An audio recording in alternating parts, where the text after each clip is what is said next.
POCSO வழக்கில் தேடப்பட்டு வந்த மதபோதகர் ஜான் ஜெபராஜ் கைது செய்யப்பட்டுள்ளார்.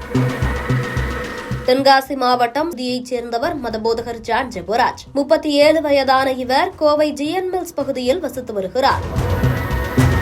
கோவையில் மதபோதகராகவும் கிறிஸ்தவ பாடல்களை பாடி பிரசங்கம் செய்வதில் பிரபலமாகவும் இருந்து வந்தார். இந்நிலையில் கடந்த வருடம் மே மாதம் 21ஆம் தேதி கிறிஸ்தவ நிகழ்ச்சி ஒன்றில் பங்கேற்க வந்த 2 சிறுமிகளை பாலியல் தொந்தரவு செய்ததாக ஜான் ஜெபராஜ் மீது சிறுமிகளின் தரப்பிலிருந்து காந்திபுரம் மத்திய அனைத்து மகளிர் காவல் நிலையத்தில் புகார் கொடுக்கப்பட்டது.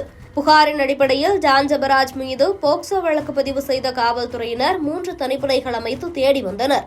தமிழகம் மட்டுமின்றி கேரளா, கர்நாடகா ஆகிய மாநிலங்களிலும் அவரை தேடி வந்த நிலையில் அவர் வெளிநாடுகளுக்கு தப்பிச் செல்லாமல் இருக்க விமான நிலையங்கள் மற்றும் துறைமுகங்களுக்கு லுக் அவுட் நோட்டீஸ் வழங்கப்பட்டது. இதற்கிடையே ஜான் ஜெபராஜ் முன்ஜாமீன் கேட்டு சென்னை உயர்நீதிமன்றத்தில் மனு தாக்கல் செய்தார். அவரை தீவிரமாக தேடி வந்த தனிப்படையினர் ஜான் ஜெபராஜை கேரள மாநிலம் மூணாறு பகுதியில் பதுங்கியிருந்த போது கைது செய்தனர். அவரை கோவை காந்திபுரம் மத்திய அனைத்து மகளிர் காவல் நிலையத்தில் வைத்து விசாரித்து வருகின்றனர். ஞாயிற்றுக்கிழமை விடுமுறை தினம் என்பதால் ஆர்எஸ்புரம் பகுதியில் உள்ள நீதிபதியின் வீட்டில் ஜான் ஜெபராஜ் ஆஜர்படுத்தப்பட்டு கோவை மத்திய சிறையில் அடைக்க காவல்துறையினர் ஏற்பாடுகள் செய்துள்ளனர்.